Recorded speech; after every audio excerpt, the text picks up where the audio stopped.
வருமானு உனக்கு தெரியாதா? அங்கே போகணும்னு உனக்கு தெரியாது? அதை வாங்கணும்னு உனக்கு தெரியாதா? இப்போலாம் நம்ம என்ன பண்ணுவோம், நிறைய தமிழில் சென்டென்ஸ் க்ரியேட் பண்ணுவோம் இல்லைங்களா? ஸோ ஓகே, இது எப்படி சார் நம்ம இங்கிலீஷில் ட்ரான்ஸ்லேட் பண்ணுறது? டோன்ட் யூ நோ அப்படிங்கிற இந்த சென்டென்ஸ் வச்சு என்ன பண்ணலாம், நம்ம அந்த சென்டென்ஸ் க்ரியேட் பண்ணலாம்.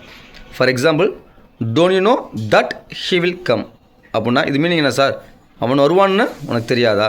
அவன் வருவான்னு உனக்கு தெரியாதா அப்படின்னு சொன்னோம். Don't you know that he will come அப்படின்னு சொல்லணும்.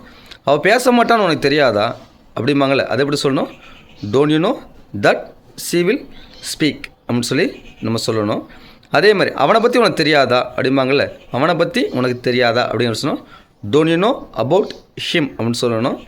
இதே கம்ப்யூட்டரை பற்றி உனக்கு தெரியாதா அப்படிங்கிறத எப்படி கேட்கணும்? Don't you know about computer அப்படின்னு சொல்லணும். ஸோ ஓகே, இன்றைக்கி என்ன பண்ணோம்? டோன்ட் யூ நோ தட் வச்சு ஒரு சென்டென்ஸ் பார்த்தோம். டோன்ட் யூ நோ அபவுட் வச்சு என்ன பண்ணோம், ஒரு சென்டென்ஸ் பார்த்தோம். இந்த அபவுட் வந்துச்சுன்னா பற்றிங்கிற மீனிங் வரும். தட் வந்துச்சுன்னா பிளைன் சென்டென்ஸ் ஒரு சென்டென்ஸை லிங்க் பண்ணுவோம் இல்லைங்களா? ஸோ ஓகே, இந்த வீடியோ கண்டிப்பாக உங்களுக்கு யூஸ்ஃபுல்லாக இருந்திருக்குன்னு நினைக்கிறேன். இதே மாதிரி நிறைய வீடியோஸ் வேணும் அப்படின்னா மறக்காமல் நம்ம சேனலை பண்ணுங்கள். தேங்க்யூ ஃபார் வாட்சிங்.